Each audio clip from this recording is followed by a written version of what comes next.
Thutha wa kũgĩa na gĩikaro na President Uhuru Kenyatta, atongoria kuma icigo iria citamũkagĩra mbura ya kũigana na iria cigũmĩirwo makĩria nĩ ng'aragu bũrũri-inĩ, maugĩte ũmwe wa maũndũ marĩa maiguithanĩirie na President nĩ atĩ thirikari nĩ ĩkũiga keheri-inĩ ciringi birioni 2 cirĩ cia kũhũrana na marũrũ ma ng'aragu ĩno. We also thank His Excellency the President for directing the immediate implementation of Booted Mega Dam that will improve the lives and livelihood of the population of that region. Ukame imeamuka kwa pande zote za Kenya, watu wanaumia na tunamshukuru sana kwa hiyo.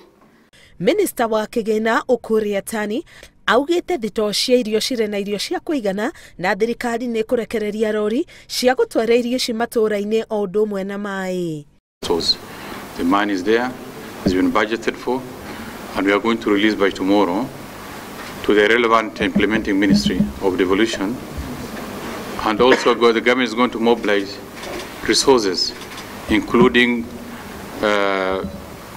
trucks for carrying water from the KDF, NYS, police, and all government agencies. Nĩ mũthenya ũmwe thutha wa President kuga ng'aragu nĩ thĩna mũnene ũgũmĩire bũrũri, o rĩrĩ arĩithia mahiũ matarĩtwo kũmendia handũ ha gweterera moragwo nĩ ng'aragu makagũra rĩngĩ kwagĩa na irio. Ngĩribotera Inooro TV, Getwo Karo Kinyugo Mwaũra.